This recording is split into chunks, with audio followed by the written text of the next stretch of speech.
বন্ধুদের অসংখ্য ভালোবাসা ও নমস্কার জানিয়ে আমি এসে গেছি সোমা কিচেনে। আপনাদের সঙ্গে আজ আমি শেয়ার করব মেথি দানা ও গোন্দের লাড্ডু। আপনারা পুরো ভিডিওটা দেখবেন, যদি ভালো লাগে তাহলে লাইক, কমেন্ট, সাবস্ক্রাইব করবেন। এই যে বাড়ি বানানো ঘি কড়াইতে দিলাম 2 চামচ।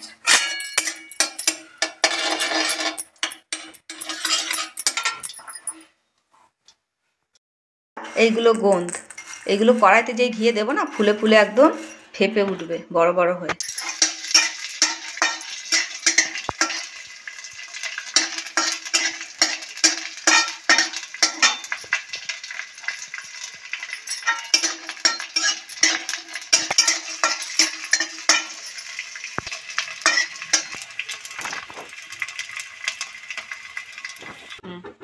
মেথি ভেজে রেখেছিলাম শুকনো খোলাতে, এটা এখন গুঁড়ো করব।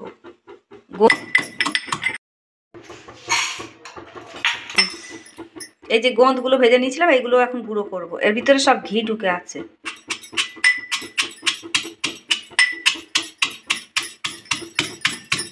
এই গোন্দ খেলে শরীর গরম থাকে, বিহারে প্রচুর ঠান্ডা, তো সেই জন্য এখানে সবাই মেথি আর গোন্দের লাড্ডু বানিয়ে খায়।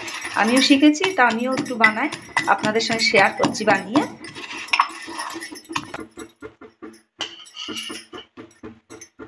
এই যে 1 বাটি আটা নিয়েছিলাম, আটা এই ঘিয়ের ভিতরে দেবো। ছোট বাটির 1 বাটি আটা দিয়ে দিচ্ছি ঘিয়ের ভিতর। এই আটাটা পুরো ভাজা ভাজা হবে যখন, তখন আমি গোন্দ, মেথি দানা আর 5 মেওয়া কেটে রেখে দিচ্ছি, মুংফলি ভেজে, নারকোল কুচি কুচি করে কেটেছি, পেস্তা বাদাম, কাজু বাদাম। যে আটা ভাজা ভাজা হয়ে গেছে একদম। এর ভিতরে এই যে মেথি দানা,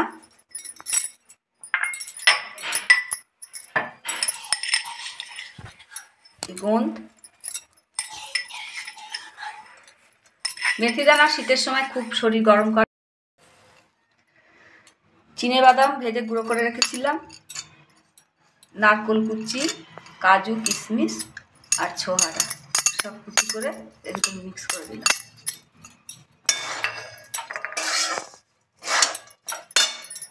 এই যে গুড় জাল দিয়ে আমি চাশনি মতো বানিয়ে রেখেছি, এটা এখন দেবো এর ভিতরে।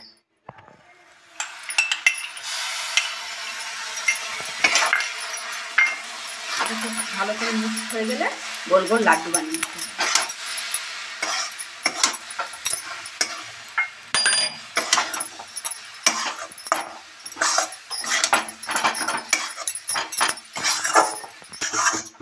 সব মিক্স হয়ে গেছে, এবার এগুলোকে গোল গোল লাড্ডু পাকাবো একটু ঠান্ডা হলে। তাড়াতাড়ি খুব আসান তালিকায় বানানো হয়ে যায়, আর খেলেও শরীরে খুব উপকারী শীতের সময়। মেথিতে তো আমাদের গ্যাস কম হয়, যাদের সুগার আছে তারা যদি সকালে মেথি ভিজিয়ে জল খায় তা খুব উপকারী তাদের পক্ষে। আর গোন্দ যেটা, সেটা চোখের পক্ষেও ভালো, শরীর গরমও রাখে, আরও অনেক কিছু অসুখ সারাতে খুব সাহায্য করে গোন্দ।